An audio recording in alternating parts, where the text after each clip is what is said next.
اور نماز نبی کریم علیہ السلام نے فرمایا جعلت قرۃ عینی فی الصلاۃ، میری آنکھوں کی ٹھنڈک اللہ نے نماز میں رکھی ہے۔ علماء کرام نے لکھا ہے کہ اس حدیث کا مطلب یہ ہے کہ جو امتی نماز کی پابندی کرتا ہے وہ گویا کہ اپنے اس عمل سے نبی کریم صلی اللہ علیہ وسلم کی آنکھوں کو ٹھنڈک پہنچا رہا ہے، اور جو آدمی نماز میں کوتاہی کرتا ہے یا نماز نہیں پڑھتا ہے وہ اپنے اس عمل سے نبی کی آنکھوں کو تکلیف دے رہا ہے۔ اندازہ لگائیے، ہم گنہگار، ہم عاصی اور خطا کار ہو کر کے اگر ہم اپنے عمل سے نبی کو خوش نہیں کر سکتے ہیں تو مسلمانوں ہمارے لیے اس سے بڑی بدبختی کیا ہوگی کہ ہمارے کسی عمل سے نبی کی آنکھوں کو تکلیف پہنچ رہی ہے۔ وہ رحمت للعالمین نبی جو ساری زندگی ہمارے لیے روتے روتے چلے گئے، یا ربی امتی یا ربی امتی، اپنے لیے نہیں روئے، ابو بکر کے لیے نہیں روئے۔ امی عائشہ فرماتی ہے کہ ایک ساری رات میں نے نبی کو دیکھا، ایک قرآن کی آیت پڑھتے رہے اور زاروں قطار روتے رہے، آپ کی داڑھی مبارک بھی تر ہو گئی، مصلی بھی آنسوؤں سے تر ہو گیا، ایک آیت پڑھ پڑھ کر کے نبی علیہ السلام رات بھر روتے رہے۔ وَإِن تُعَذِّبْهُمْ فَإِنَّهُمْ عِبَادُكَ وَإِن تَغْفِرْ لَهُمْ فَإِنَّكَ أَنْتَ الْعَزِيزُ الْحَكِيمُ۔ اے اللہ، اگر تو میرے آنسوؤں کی لاج رکھ کر کے میری امت کے گنہگاروں کو بخش دے گا تو تجھ سے بڑا رحیم کوئی نہیں ہوگا۔ یہ آیت پڑھ رہے تھے نبی اور زاروں قطار رو رہے تھے، آنسوؤں سے داڑھی تر ہو گئی، مصلی بھی آنسوؤں سے تر ہو گیا۔ حدیث میں آتا ہے نبی علیہ السلام اتنا روتے تھے، آپ کا سینہ اتنا ابلتا تھا، اتنی آوازیں مارتا تھا جس طریقے سے جو ہے ایک ہانڈی کے اندر پانی ابال رہا ہو اور وہ ہانڈی کیسے جوش مارتی ہے، نبی کا سینہ ہچکیوں سے ایسے جو ہے آوازیں آتی تھی نبی علیہ السلام کے سینے سے۔ مسلمانوں، میں اور آپ سوچیں تو صحیح ایک لمحہ، میرے نبی اتنا کس کے لیے روئے ہیں؟ اپنے لیے تو نہیں روئے ہیں۔ اللہ نے فرما دیا تھا یغفر اللہ لک ما تقدم من ذنبک وما تاخر، میرے محبوب آپ کو میں نے معصوم بنایا ہے، اگر آپ کے گناہ ہوتے بھی تو بھی ہم نے آپ کے گناہوں کو معاف کر دیا۔ پھر کس کے لیے روئے؟ ابو بکر کے لیے روئے؟ نہیں نہیں، میرے نبی نے تو کہہ دیا ابو بکر فی الجنہ، ابو بکر تو جنتی ہے جس نے نبی کا ہاتھ تھاما ہے، آج بھی ابو بکر نبی کے پہلو میں جنت میں سو رہا ہے۔ عمر کے لیے رو رہے ہیں؟ نہیں، عمر کی نیکیاں تو آسمان کے ستاروں سے بھی زیادہ ہیں۔ بلال کے لیے رو رہے ہیں؟ نہیں نہیں، بلال کی آواز تو پہلے ہی جنت میں پہنچ چکی ہے۔ نبی نے فرمایا میں نے بلال کی قدموں کی آہٹ اپنے آگے آگے جنت میں سنی تھی۔ پھر کس کے لیے روئے تھے؟ حسین کے لیے؟ ہرگز نہیں، وہ تو کربلا میں سب کچھ لٹا کر کے ہمیشہ ہمیں جنت کے شہزادے بن گئے۔ پھر کس کے لیے رو رہے تھے؟ میرے اور آپ کے لیے رو رہے تھے، میرے اور آپ کے لیے رو رہے تھے کہ آنے والی میری امت ایسی آئے گی جو نماز کو قضا کرے گی، نبی کی آنکھوں کو تکلیف پہنچائے گی۔ مسلمانوں، ہم سے بڑا اس وقت اس سے بڑا بدبخت کوئی نہیں ہو سکتا جو نبی اتنا کوئی نبی اپنی امت کے لیے نہیں رویا، اتنی کوئی ماں دنیا میں اپنی اولاد کے لیے نہیں تڑپی ہوگی، اتنا کوئی باپ اپنی اولاد کے لیے نہیں رویا ہوگا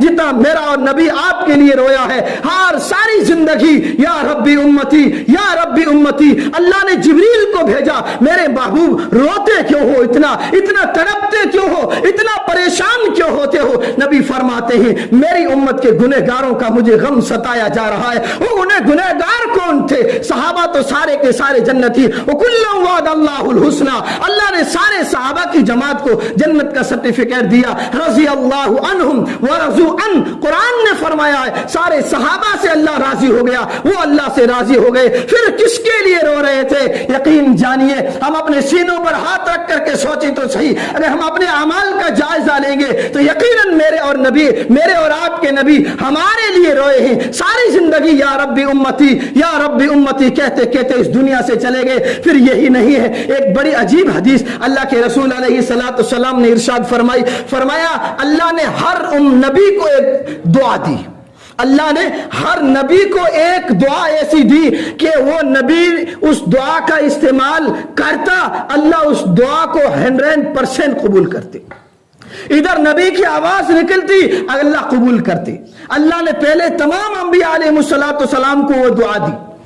حضرت صالح علیہ السلام کو دعا دی، حضرت صالح علیہ السلام کی قوم نافرمان ہو گئی، حضرت صالح علیہ السلام نے ہاتھ اٹھائے، قوم کے لیے بد دعا کی، ساری قوم ہلاک و برباد ہو گئی۔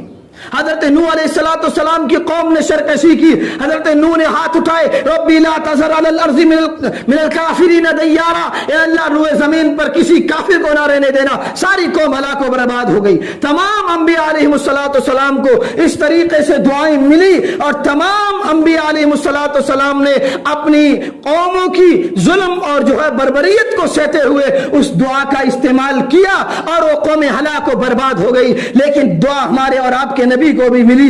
میرے نبی نے فرمایا میں نے آج تک وہ دعا استعمال ہی نہیں کی. صحابہ نے پوچھا یا رسول اللہ کیا آپ کی زندگی میں ایسا وقت نہیں آیا؟ اللہ کے رسول نے فرمایا تم نے نہیں دیکھا 13 سال مکے میں مجھے ستایا گیا, طائف میں میرے جو ہے سارے بدن کو لہو لہان کیا گیا, پتھر مار مار کر کے اس قوم نے نبی کو لہو لہان کر دیا. نبی اتنے خون آلود ہو گئے, اتنے خون آلود ہو گئے, نبی کی جوتیوں سے خون رستا تھا. نبی خون اٹھا کر کے اپنے جسم پر ملتے تھے. اگر کسی نبی کے خون کا ایک قطرہ زمین پر گر گیا اللہ کا قہر نازل ہو جائے گا. نبی نے وہ دعا استعمال نہیں کی.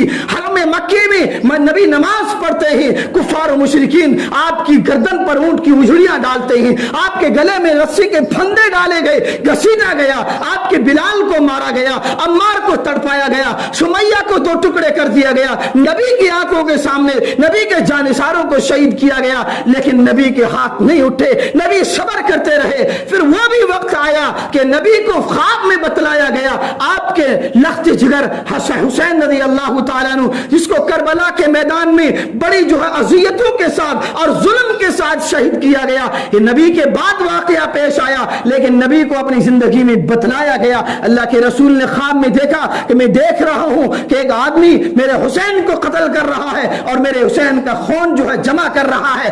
اللہ کے رسول علیہ السلام اگر اس وقت ہاتھ اٹھاتے تو حسین رضی اللہ تعالیٰ عنہ کو قتل نہیں ہونے دیتے, لیکن میرے نبی نے ہاتھ نہیں اٹھائے. اللہ کے رسول نے فرمایا میں سارے ظلم سہ گیا, ساری مصیبتیں پریشانیاں سہ گیا, اپنے خاندان کو ٹکڑے کرا گیا, لیکن میرے نبی نے ہاتھ نہیں اٹھائے. وہ دعا محفوظ رکھی ہے. اللہ کے رسول نے فرمایا جب میدان محشر سجے گا, قیامت کی سختیوں کا عالم ہوگا, سارا نفسا نفسی کا عالم ہوگا, کوئی کسی کا پرسان حال نہیں ہوگا. یوم یفر المرء من اخی و امہ و ابی و صاحبتہ و بنی لکل امرئ منہم یومئذ شأن یغنی. کوئی کسی کا نہیں ہوگا, نہ باپ بیٹے کا ہوگا, نہ ماں بیٹی کی ہوگی, نہ بیوی خاوند کی ہوگی, نہ خاوند بیوی کا ہوگا, کوئی کسی کا نہیں ہوگا.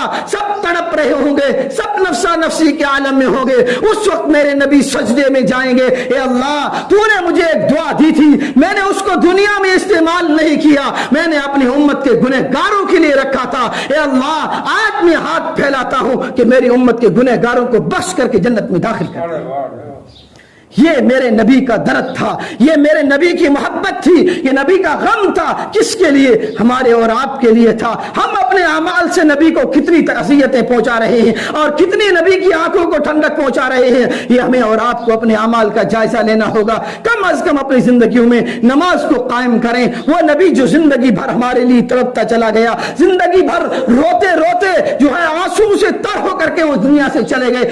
آخر وقت میں بھی نبی علیہ الصلوۃ آخری وقت کی وصیت بڑی اہم ہوا کرتی ہے. ادھر نبی کریم علیہ السلام کی وصال کا وقت ہے, آپ اپنے رب سے کے حضور ملنے جا رہے ہیں, دنیا سے پردہ فرما رہے ہیں, آپ کے لب برابر نہیں ہلتے ہیں. اس وقت نبی کی وصیت یہ تھی الصلاۃ الصلاۃ, میری امت نماز مت چھوڑنا, نماز مت چھوڑنا. اس نبی کی وصیت کو یاد تو کریں. دنیا میں اگر ہمارا کوئی عزیز آخری وقت میں کوئی وصیت کرتا ہے ہم اس کو کتنی اہمیت دیتے ہیں. ہمارے اور آپ کے نبی نے جو آخری وصیت ہمیں دی تھی وہ یہی تھی. یہ نہیں کہا تھا کہ فاطمہ کا خیال کرنا, حسن و حسین کا خیال کرنا, نہیں نہیں, یہ کہا تھا میری امت نماز مت چھوڑنا, نماز مت چھوڑنا. کس کے لیے؟ صحابہ تو نمازی تھے, وہ تو تہجد گزار تھے. ہمارے اور آپ کے لیے پیغام تھا کہ اس امت آنے والی ہے جو 14 صدیوں کے بعد آئے گی, جو نمازوں کو قضا کرے گی, نبی کی آنکھوں کو تکلیف پہنچائے آئے گی. اس لیے نبی نے فرمایا الصلاۃ وما ملکت ایمانکم, نماز کی پابندی کرنا اور اپنے ماتحتوں کا خیال رکھنا, یہ نبی کی وصیت تھی. میرے بھائیوں اور عزیزوں, اتنی بڑی وصیت اس کو ہم نے بھلا دیا, اس نبی کے آنسو کو ہم نے بھلا دیا. ہم قیامت کے دن کیا نبی کو منہ دکھائیں گے, کیا حسن و حسین کو منہ دکھائیں گے, جس نے کربلا کے میدان میں تلواروں کے سائے میں بھی اس نے نماز کو قضا نہیں کیا, سجدے میں سر کٹا کر کے بتا گیا ہو زہرا کا لال, اگر مسلمان کی کچھ آبرو ہے تو مصلی میں ہے. مسلمانوں, نماز کی پابندی کرو. ہم نماز کو چھوڑ کر کے اتنا بڑا اپنا نقصان کر رہے ہیں جس کی دنیا میں بھرپائی ہو ہی نہیں سکتی ہے. اس سے بڑا نقصان دنیا میں ہو ہی نہیں سکتا ہے. مسلمانوں, نماز کی پابندی کریں. اللہ کے رسول علیہ السلام نے فرمایا, آج ہر آدمی پریشانیوں میں گھرا ہوا ہے. ساری پریشانیوں کا, مسلمانوں کے سارے مصائب اور مسائل کا حل اللہ نے مصلی میں رکھا ہے. اگر آج بھی ہم لوگ نماز کی پابندی کرتے ہیں تو اللہ ہمارے دن بدلے گا, ہماری بے برکتیاں ختم ہوگی, اللہ روزی میں برکتیں دے گا. نماز کی پابندی کرنے والوں کو 5 انعام میں سے سب سے پہلا اللہ کی طرف سے انعام یہ ملتا ہے کہ اللہ اس کی روزی میں برکت عطا فرماتے ہیں. اور نماز چھوڑنے والے کو 15 قسم کے عذابات, لمبی بات ہو جائے گی, لیکن ان 15 قسم کے عذابات میں سے سب سے پہلا عذاب اللہ کی طرف سے اس بندے پر یہ آتا ہے کہ اللہ اس بندے کی روزی کی برکت کو ختم کر دیتے. کماتے رہو, لاکھوں کماؤ, کروڑوں کماؤ, لیکن ہمیشہ روتے رہو گے. کیوں؟ اس لیے کہ ہم نے نماز کو چھوڑ دیا ہے. اس لیے جو ہے نماز کی پابندی کرو. یہ مساجدیں ہمیں بلا رہی ہیں, حالات پکار رہے ہیں کہ ہم مساجد کی طرف لوٹیں. اللہ کے گھروں کو آباد کرے گا, اللہ ہماری نسلوں کو آباد کرتا چلا جائے گا. اس لیے جو ہے نبی کی وصیت کو یاد رکھتے ہوئے نبی کی آنکھوں کو ٹھنڈک پہنچانے والے کامال, اور اس کے لیے ہم تیاری کریں گے. اللہ تعالیٰ جو ہے ہمیں دونوں جہاں میں سرخ رویہ نصیب کرے گا. اللہ تعالیٰ ہمیں عمل کی توفیق عطا فرمائے. وآخر الدعوان الحمدللہ.